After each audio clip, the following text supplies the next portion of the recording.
د دغه خبره احساس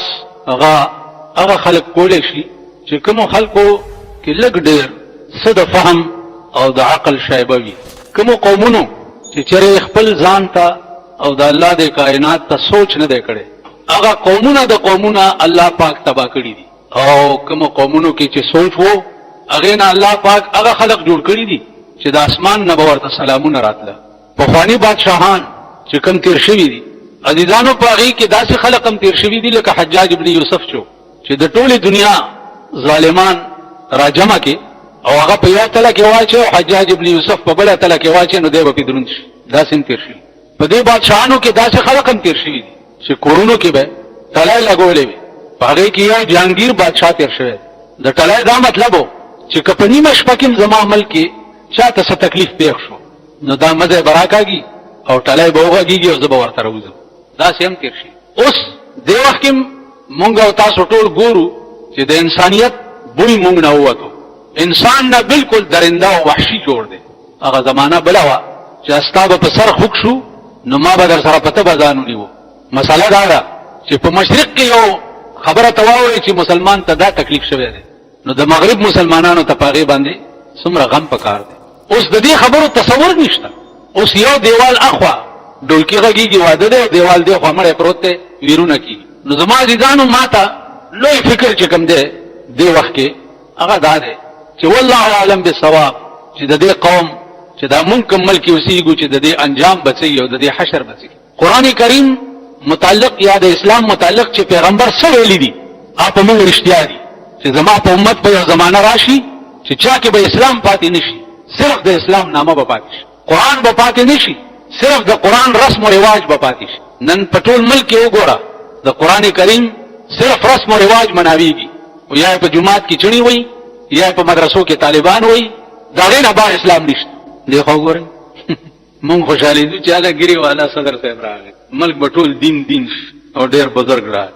بله ورځ اخبار کې فوټو راغلی دی، د ډومبۍ ورځې ناوې لا یې په سر لاس کړی او ورته داسې سر لاس کړی، اخبار والا کې لاندې لیکي چې صدر صاحب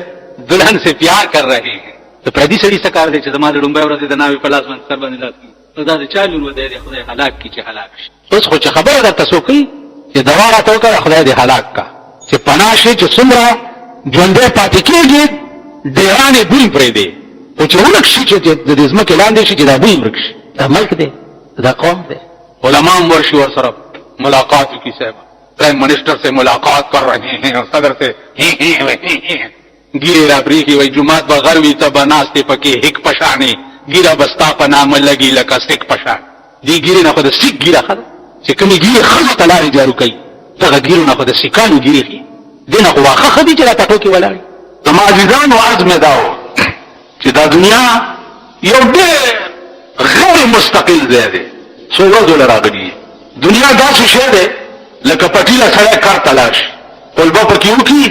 تخم پکې واچوي، د شپې تې کور ته راځي. پټي کې سملي نه او نه پکې شپه کوي. رسول الله صلی الله علیه وسلم فرمایلی دي چې الدنیا مزرعة الاخره، دنیا د آخرت د کروندې ځای دی. آخرت دپاره چې څه کوي نو په دې دنیا کې بیا کوي، دلته دې چې څه وکړل نو په آخرت کې بیا ریبې بیا هر څه دې چې وکړل. نو دنیا د آخرت د کروندې ځای دی. خدای ته ګورئ، د خدای غلوې ورځې ته وګورئ چې دا ژوند وقف کوي د خدای دین ته، وقف کوي. که تاسو وایئ چې روټۍ دا منئ چې یو ورځ بی بی فاطمه بیماره وه، حضرت علي ته یې وویل چې انار ته میړه کېږي. انار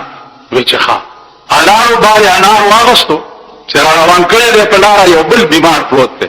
ویل دا انار ما له راکړه. هغې ویې واله چې ولې کو کور ته رالو انار دې رانه وویل، هغه خو بل څوک بیمار لاره کې پروت و هغه له مې ورکړو. ویې زه الحمدلله چې د بل خوله کې پرېوت. دا اوس همداسې ناست دي، دواړه دروازه وټکېده،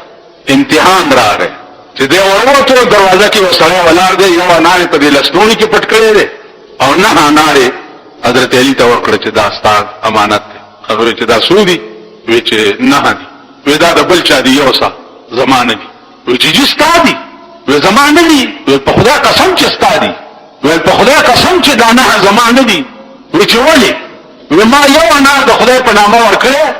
او د خدای وعده ده چې من جاء بالحسنة فله عشر امثالها، چا چې یو نیکي کوي نو یو په ته ملاویږي نو زما لس انار کېده او تا نه راوړي هغه انار د لاس نه راویستو دا لس تا دي خدای بنده په قرآن به دې نه زیات عمل کوونکی بل څوک پیدا شي روټۍ به قسم په خدای دی چې داسې تا پسې منډې وي یو نیکي وکړي لس نیکۍ به در ولې دی بی بی فاطمه او د حضرت علی روجې نه ویني ولې چې حسنین بیمارو او درې روجې نظر کړې وي چې نیسو به او چې روجې ونیول حامد او بشر روټۍ موټۍ تیاره کړې او جماعت بار आवाज شو چې غریبان یو یتیمان یو ټول جماعت یو چت کوغېلې و سبا بیا یو جکړه بیا ما خام تیارې کړې ده بیا आवाज شو چې اسیران یو بیا ټول جماعت یو چت کوغېلې و په درې مرده بیا ورځنی ولې بیا आवाज شو چې مسکینان یو بیا ټول روزه درې شپې او درې ورځې په نهار روزه تاسو په ایمان وای چې روزه دې نیولې او روزه ماته پکوړې میکوړې دې وروړي او صاحب چټنیانې متنیانې ها او بار आवाज شي چې د درې ورځې وګیو نهار یو دا ټول روزه ماته به اوچت کی او وربه کې ماما کته ورکل ته به بډای ورته نه پری وای مونږ څه کو نه دې چل کې وای دا خلک به وای چې دا چا خدای داسې چل کوي کنه چې تا ګناه ته آماده کوي نو الله په وخت اخلاص کا په وخت هم تامین کا په وخت ته خدای اخلاص وا دا خلق مسوي نو تا دا بخزاب کور ولا چې وای موږ څه کوو چې دا بعد یتیمان ملایوړي موږ نه خو خو بی فاطمه واکه قران راغی اسمان نه خبر راغی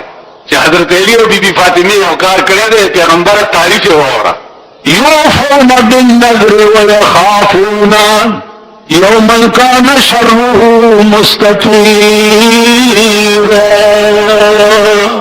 ويطعمون الطعام على حبه مسكينا ويتيما واسيرا فنذر وفا وکړه ولی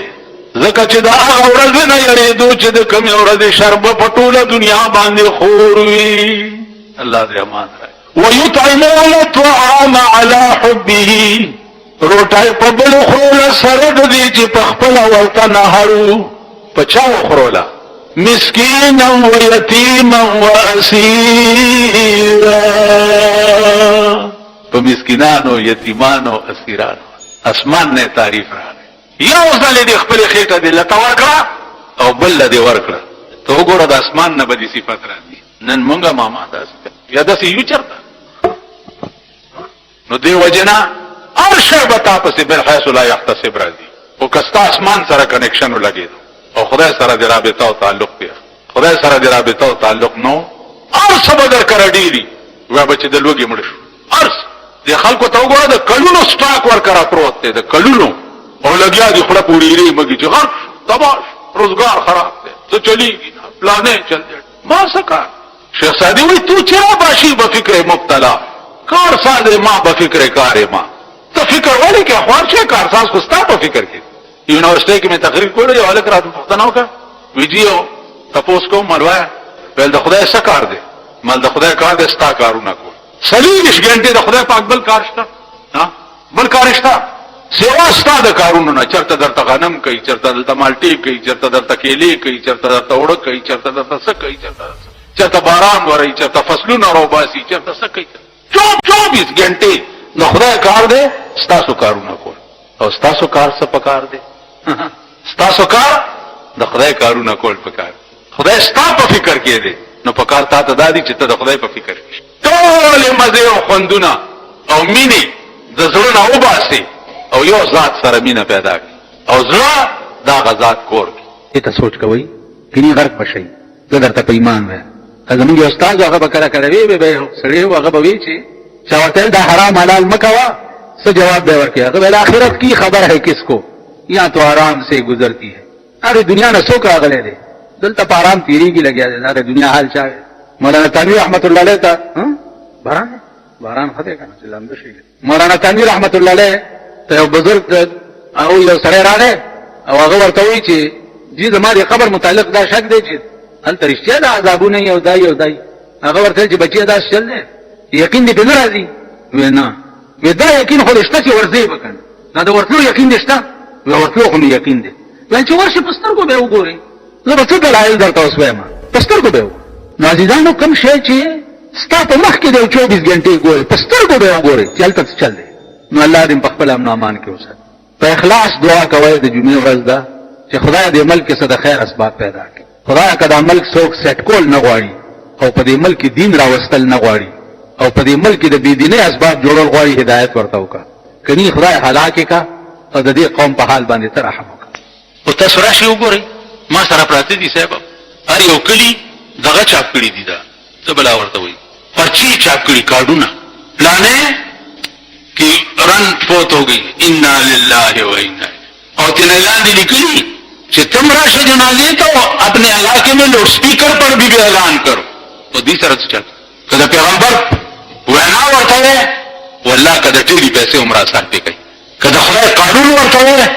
والله کده ټیلی پیسې عمره سر پې کوي. دا ټول ترغه پورې نیکان دي چې تاسو پورې سپیخ نه وي، پیشو ترغه پورې شیخ چې په موږ نه پیخه وعده را کړی راشي، بیا زما ایمان او اسلام ګوره، مړی را کړی راشي، بیا زما ایمان او اسلام ګوره، خوشحالي را باندې راشي، بیا زما ایمان او اسلام ګوره، بیا خدای هیر شي، دین هیر شي، مذهب هیر شي. عزیزانو د عمل په عمر نه ښه ورځ نه ګوري، عمر په مختلف شکلونو د انسان کې به در باندې عذاب نازلي، لکه موجوده حکومت د انسان په شکل کې عذاب در باندې نازل دی، د انسان په شکل. کوم خوا به تختې ته خدای ته مه رجوع کېږه، عمر نه به سلیل او خوارې او ذهني پریشان به سهار چې را پاسې وی به چې خدای څه وکړه. عمر سلیمان علیه السلام بلقیس ته دعوت ورکړی چې ته مسلمانه شه. جرنیلانو ویلې چې جنګ کوو، هغې ویل نه جنګ نه کوو، دا چې د چا خط راغلی دی د باندې تجربه کوو، تحفه ورلېږو ډالۍ، که بادشاهي نو په تحفې او ډالۍ به چپ شي، بس غلی به شي، او که پیغمبري نو بیا اسلام نه به نه راضي کېږي. ویلې ټیک تحفې او ډالۍ بلقیس ورولېږلې سلیمان علیه السلام. سلیمان علیه السلام ته چې ډالۍ ورغې ټولې واپس کړ. ورته وایه چې ما د څه شي دعوت درکړی دی هغه به قبلی کړي، پرېږدم دې نه. چې تحفې او ډالۍ واپس رالې، بلقیس وویلې چې دا پیغمبر دی. انسان هم دې ته وایي او انسانیت هم دې ته وایي، دا پیغمبر دی. نو بلقیس جواب راولېږلو چې زه په خپله درځم. بلقیس را روانه شوه، سلیمان علیه السلام ورته د پیریانو او د دیوانو پیرې په لاره کې ودرولې وې او استقبال یې د دې وکړو. راله او سلیمان علیه السلام ځان سره په تخت کېنوله، ویلې وایه د بلقیس الفاظ قرآن نقل کړي دي چې بلقیس دغه وخت کې سلیمان علیه السلام ته څه وویل، ورته ویلي چې قالت رب انی ظلمت نفسی، قالت رب انی ظلمت نفسی واسلمت مع سلیمان لله رب العالمین. قالت اللہ فرمائی ویلی بلقیس رب انی ظلمت نفسی، اے خدای ما دمرا موده چې د غیر الله عبادت کړو نو پزان میں ظلم کړو، تا نه بغیر چې ما د بل شي عبادت کولو نو ما پزان ظلم کړو. خزه دیتا وی اس اسلمتو اسلام روڑن مع سلیمان سلیمان علیہ السلام باندې، لیکن للہ رب العالمین دا اسلام په سلیمان د یری نه راوړم، خدای تا د پاره راوړم. یو خدای چې دنه زه ویریږم نو مسلمان شم، نه دا اسلام تا د پاره راوړم. زما دي ځان سلیمان علیہ السلام ډېر خوشحال شو چې الحمدلله زه په خپل میشن کې خدای کامیاب کړ. د بادشاهانو سره روابط د پیغمبرانو بچو نو هغه به دا و چې دعوت د اسلام به. اوس تاسو رښتیا ووایئ چې په مخ د ځمکه چې څومره اسلامي ملکونه دي، یو ملک چېرته کافر بادشاه ته د اسلام دعوت ورکړی چېرته ما اورېدلي؟ یو ملک. پکار دا و چې موږ د امریکې د صدر نه غنم غواړو یا جازونه غواړو چې د پاکستان بادشاه د امریکې صدر ته دعوت ورکړی دی چې الله تعالی علی واتونی مسلمین، راشه مسلمان شه. د جاپان حکومت ته ورکړی دی، د چین حکومت ته ورکړی دی، یو بادشاه ته نن د اسلام ملکونو د اسلام دعوت نه دی ورکړی. یو تبلیغي جماعت والا دي چې نن د دنیا داسې ګوټ نه دی پاتې چې دوی ورته د اسلام دعوت ونه رسولو، داسې ګوټ نه دی پاتې. عقل به دې وخوځي، الله پاک دې دې ته نورم ترقي ورکړي او خدای دې نور توفیق ولا ورکړي. نن ستا موجوده وزیر اعظم ریوان ته تللی دی، د ریوان مشر ته وایي چې دومره کروڑ روپۍ به درکړم دلته دا جوړ کړي دلته دا جوړ کړي دلته دا هغه ورته وایي چې हमें रुपए नहीं चाहिए हमें आप चाहिए مونږ ته پیسې نه دي پکار مونږ ته ته پکار راشه چلا ولګوا راشه سه روزه ولګوا مونږ سره بستر پوګه کا او پلاړو کې را سره روان شي हमें दौलत नहीं चाहिए हमें तुम चाहिए दौलत पे हम क्या करें हम दौलत के लिए नहीं اولیاء او بزرگان شي هغه تاسو تاسو ګوره یو ورځ شپږ تمړ شو سلوي خپل تمړ شو 50 سال تمړ شو دغه بلا کې خدا سي سپیره قدم نه چې پیراغلې ده بس به د مرګ نه بل شي نشته توګه کې در باندې راوسته نه لړایو جنگي دا د ریل ګاډیو جنگي دو شپې تمړ شو سلوي هم شو مونږ سره داسې سلوي هم شو سلوي یو ګوګو غوندې مونږ سره سلوي قسم شو دا نه چې ردی په دردو کې چې سلوي کورونه روان شو سلوي خلک کونډې شوې سلوي ته بچی یتیمان شو ردی دردو کې په باندې نن دا احساس ته دي قوم سلوي مړ شو درې دومره مړ دي دا لیډر دی غوندې نه دي دا اوس لیډر علنګ شوی دا خو چې څو ګور لیډر ګي راوړی دی یو ځوان اخبار وایم چې به لیډر ګي خدای ته وګورئ عقل وکړي او د خدای په دې کائنات کې سوچ کوي نن پاکستان بیا په بل سوچ اخته دی د چوالانو د جمعدارۍ الیکشن دی دا قوم بیا غوېمې کیږي که نه بیا غوېمه شي الیکشن دی تاسو خلق دی دا چې کوم دی نه پاس د صوبایي اسمبلو ممبران تاسو پاس کړي دي پرونو حکومتو چاله په خپل کې متیازې کړي دي دا قومي اسمبلی ممبران چې تاسو پاس کړي دي چاله په خپل کې متیازې کړي دي تر اوسه پورې د قبایلو ممبران چې کوم پاس شوي دي د یو سېنیټ لپاره ووټ چې ممبرانو خرڅ کړی 3.5 کروڑ روپۍ پې اخیستي تاسو بني ادم دغه څه ښه دي چې زه خو ماله چې څوک راشي چې ملا صاحب وګوره ما هم چې داسې یو ټېله مې هم ورکړې چې دا سپېږمې ماتې شوې تې وینې روانې شو دا رخصه خپل کار کوه وږي ښې دا وږي وګوره ټوله ورځ د جمعې په ورځ او د اتوار په ورځ پر دې ټرکونو کې سواره کړي دا وږي دوبۍ ورته غږېږي او دوی ورته ګډېږي او په لارو کې روان دا وږي مدرسې ته روانو منو یو ملا کابل استاد دی ورته وي د زرګرانو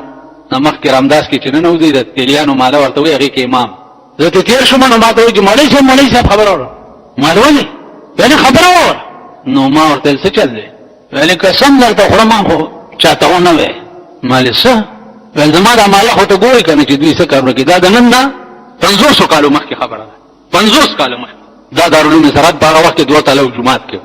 او زه په رامداس مدرسې ته تلم ویل چاته حالو نه یم مال په ژوند باندې نه یم او که مړ شو بیا به یې ووایم ویل خدای ته راستی که تر اوسه پورې یو جنازه مې په اودس کې کړي ولې ویل زه ګورم په سترګو چې ارامي یم هغه اودس ته نه ځان تکلیف کوم ولاړ شم درې څلور ځله الله اکبر وایم او چې پنځه نه باسئ د خدای کور روان که چې ځي تاسو په ایمان ووایئ چې دې وخت کې لږ د سړي زوی ځان ته وایي او عقل یې کار کوي او دې معاشرې ته ګوري زړه به دا وایي چې دی د خدای وبخښي چې زما په وخت کې ته وړوکی وې او لوی شوې او پیدا شوې او زه تا ګورم چې ما چېرته د سړیتوب په خبره او د سړیتوب په کار ونه لیدې زما زړه به دا وایي چې دی د خدای وبخښي اوس چې ما سوچ کوم هغه وخت کې خو مې ډېره غوسه کوم ملا ته راغله اوس چې سوچ کوم وایم چې یاره دی په حق و دا څه بني ادم نه دي انسانیت نشته سړیتوب پکې نشته تاسو وګورئ په څه ملک کې اوسېږي نن تا په چابړي کې ګنډېرو خرڅولو ته څوک نه پرېږدي په چابړي کې ګنډېری خرڅوه او دا چابړی دې ځای نه لرې که ځکه چې په دې لاره ښځې تېرېږي نو لته یې ورکړې دا چابړی تېرولی دی دغه چابړي والا بل وس نه و منډه کړې ده بجلی ته ختلی دی ځان یې پې نیولی دی او مړ کړی دا نن درېیمه ورځ ده په دې چرګانو چوک کې دا حال شو که غلا کې هم څوک به دې نه پرېږدي که ګاډي کې سبزي خرڅه هم څوک به دې نه پرېږدي که په کیلوګان او ټیپر خرڅه هم څوک به دې نه پرېږدي داسې حال راغی هلکه ولې نه پاسوئ غریبان دا ګاډ وایي چې زنانه نه شي تېرېدی الله دې د پاکستان په زنانو د چرګو مرض راولي د چرګو مرض نو دا لارې او فټپاتونه زنانو دپاره دي چې پېتېلي زنانه څه کار دی چې بار راوځي او بار ګرځي دغه زنانه ستاسو سر ته کښېنه چې درته ډېرې ډېرې وجاړي خو چې لږ په خېټه مور دی ښځه یې بربنډه کړه لږ دا ستا د ملک حال شو په دې داسې ظالم ملک کې ته اوسېږي لګیا یې بجلي ګران فری ګیس ګران اوړه ګران په بله ورځ لوی اشتهار راغلی چې اوړه 5 روپۍ کیلو شو اوله ملک کې په اوړه 5 روپۍ کیلو شو په دې اوړو کې تاسو وګورئ زه خو چې روټۍ خورم کرچاړ مې دې غاښونو کې کاڼي پکې وړئ پخوا مې په دې کورکمان کې سرې خښتې وړې دي اوس په اوړو کې کاڼي وړئ دي قرآن ورکړي چې دا غنم تاسو پاکوئ چې کوم اوړه تاسو خوی لګئ اول خو هغه بوره وګوره چې کومې بورۍ کې وړئ ته به وایې چې سپور ساتلې ده دا به تاسو له پېښور ښار ناصر خان اسلامي کیسټ هاوس بیرون د چهري ګیټ اشرف روډ سراج فقیر خان د ناصر خان سره سات ملاویږي او د دې نه علاوه د دې تقاریرو کې څه هم تاسو ته د دې دکان نه ترلاسه کېدای شي او خصوصا د علماء دیوبند د تقاریرو کې څه ته سوچ وکړئ بادشاهان د زمانه داسې تیر شوي دي چې یو شپه د قران تلاوت کوي یو بادشاہ دی قران ویلیو ټول شپه تیر کړه په یو آیات کې نخته يسأله من في السماوات والارض كل يوم هو في شان ار ورځ د الله په نوي شان کې ار ورځ بادشاہ د قران په معنی پیدا او دې آیات ته چراغ نه دلته ودرېدو چې كل يوم هو في شان ار ورځ د الله په نوي شان کې چې دا نوې شان د الله ار ورځ دات شي سوچ کوي سباش ایس کشف ورتاونه قران کې سوچ خدای ته ګورئ خدای ته دسه رجوع شي لکه دا بادشاہ چې قران تلاوت کوي او دې کې ونخته چې كل يوم هو في شان ار ورځ د الله په نوي شان ټول شپه تیر شوه څه پته ورتاونه لګي سهار دربار ته چراغه وزیران ناش دي ټول خپل وزیر اعظم ته وایي چې واورئ نور کار به ترغه تک نه کوي چې تر څو پورې د قران د دې آیات جواب ما ته نه را کړي ما بیګا په ټوله شپه تیر کړی دا الله وی چې هر ورځ د الله په یو نوي شان کینو هر ورځ د الله نوې شان څه شي دي نو وزیر اعظم ته ته جواب راکې وزیر اعظم نه پیدا دغه څه بوله کوي زموږه خریټه استاد سره نو هغه دې شپه مهلت ما تراکه چې سوچ وکم مهلت ته وزیر اعظم شپه مهلت راکا کوی تراغه سملاست حضور کې خیال کوي چې مولانا تاسو کینو دا حضور وزیر اعظم مو مولانا به څنګه تاسو کو غلام یو هغه چې صاحب ولې خپه پروتي ولی بادشاہ نه یو مسلې تاسو کړی زه په پوهیږم نه څه مسله وکل یوم هو فی شان سورۃ الرحمن کې الله پاک وایي چې هر ورځ الله په یو نوي شان کې د دې جواب مال نه راځي نو بادشاہ ته سبا څه جواب کو غلام ورته سوی غلام ورته وایي چې صاحب ما بوزا بادشاہ ته زه د دې جواب ورک زه وزیر اعظم هم زه په نه پوهیږم ته څنګه جواب ورکې ورته وایي چې جی دا قران چې د غریبو په میراث کې رسیدلې د قران خدمت ټول عمر وګور نه هغه خېټو کړي او د طالبانو ته هم چې په اوګي خېټه چا قران د کړي هغه موږ چې استا پتا پرسیدل روټای چې خوای کنه د نن بیانو او ځانو موږ چې تاسو قران د کولې شي کنه نو سړي وز د کوي دا ګرځي ټول داسې برګي چرګي په دې جمعه کې موږ سبق وو سړي روټای به مخړیو سبقونه به دې کې سړي دې کې به مخړی قران د غریبانو په میراث کې رسیدلې ده غریب دی پوي ویلې خدا سبا له ځان سره راوست بادشاہ ورته را مسله دې حل کړه ورته یی چې زما دا غلام به کل یوم هو فی شان جواب درکې بادشاہ مریان شو چې غلام بوس بادشاہ لا ورته بچا وا کل یوم هو فی شان ارواز د الله په نوي شان کې نو ارواز د الله نوې شان څه شي غلام ورته را پاسې دو دربار لګېدل ورته وی چې ارواز د الله نوې شان تولج الليل في النهار وتولج النهار في الليل تولج الليل في النهار وتولج النهار في الليل تخرج الحي من الميت وتخرج الميت من الحي وترزق من تشاء بغير حساب اے بادشاہ ارز اللہ نے کار دادی چې شپه په ورځ کې نه نباسي او ورځ په شپه کې شپه وي ورځ پر نه نباسي رڼا جوړه کی ورځ وي شپه پر نه نباسي تیاره جوړه کی یا کار ار ورځ د الله نوې شان ده او دیم نوې شان د الله ده چې د ژوندینا مړ پیدا کی او د مړینا ژوندې پیدا کی بادشاہ ورته وی چې په دې ډومبه خبره خو پوه شوم چې شپه په ورځ کې ورځ په شپه کې خو د ژوندینا مړ پیدا کی او د مړینا ژوندې پیدا کی په دې پوه نشو ورته له بادشاہ چرګ ژوندې شه دي او هغه ته مړ پیدا شي هغه ورځ دی هغه ما ته چاو خو دا د چرګي هغه د محمد په لیکلي صفا یو دومره باندې کانه دي دغه دوزا کې په محمد لیکلي پاس او بیا دا غین اعلان دا چې لیکلي چې کاتب د انداسي نه لیکلي کانی کې نقش ما ته چاوي دا کانه مال دا کانی نه دي رسول الله صلی الله علیه وسلم په کومه لار تیرې دوه کانو بوټو بم ورته سلام کول دا کانی نو ورته بادشاہ قبل عالم چرګ ژوندې شه دي هغه جمله پیدا کی هغه مړ شه دي او بچیتی ژوندې ورو دا چا کار دی بل نه کار دا الله روح ار ورځ دا دی چرګ ژوندې شه دي هغه تیمړه پیدا کی هغه مړ شه دي بچیتی ژوندې ورو دا ورځ دا غشا بادشاہ دماغ کې گونج پیدا شو او خپل وزیر اعظم ته وکړه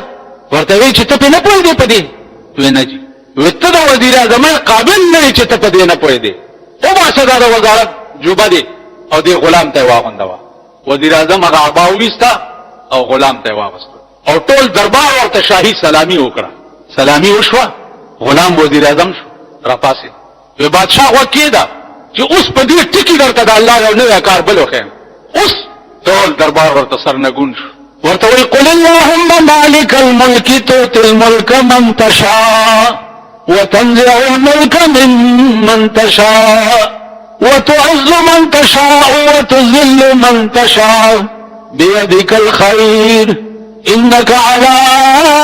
كل شيء قدير. اے بادشاہ عزت ورکول والا خدای دې انسان ذلیل کون کې خدای دې او مغرض د لانورم نه پرته دا وزیر اعظم او زی غلامم لو مغرض د وزیر اعظم کې مودا زما غلام کړو یو منټ کې نو دا الله راوز په نوی نوی شان کې اورز پرون ګور څه شانو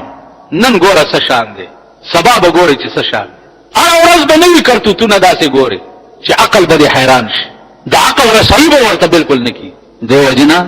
عزیزانو همیشه د پاره سوچ ګورئ د خدای په دین کې کوي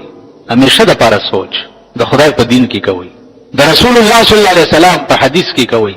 د خدای په قران کې کوي همیشه د پاره سوچ تاسو په ایمان وای چې نن د دنیا دار سړی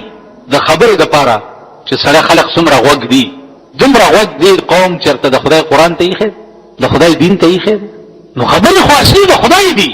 یا د پیغمبر دی د بل لا څوک دی چې داغه خبرو کې بم خوان دي یا خوان په هغه شي کې دی چې کوم د خدای عاشقان دي یا د جناب محمد رسول الله عاشقان نو سنشتا په خدای قسم غرق بشي تباہ بشي عمر نه بجاوي څوک بم جړا نشي رکاوي عمر زه ایمانی درته وایم حدیث کې راځي چې د رسول الله صلی الله علیه وسلم عادت مبارک داو چې کله به کور ترانه وته نو دا به وي چې اللهم انی اعوذ بك من عذاب القبر خدای ز پتا سره پناه غواړم د قبر د عذاب نه حضرت عثمان به چې قبرونه ولیدل جړل به ولی جاهد دې زینو ته وسمعت رسول الله صلی الله علیه وسلم ان القبر اول منزل من منازل الاخره ما د پیغمبر نه اوریدلی دي چې د دې ځای غړومبه شپه چې د خدای ټول سختو ته هستا غړومبه شپه اگر باندې روانه ده اوس خدای دې شوی ده ده واخر دعوانا ما لنهتدي لولا أن هدانا الله لقد جاءت رسل ربنا بالحق ونودوا أن تلكم الجنة أورثتموها بما كنتم تعملون من يطع الله والرسول فأولئك مع الذين أنعم الله عليهم من النبيين والصديقين والشهداء والصالحين وحسن أولئك رفيقا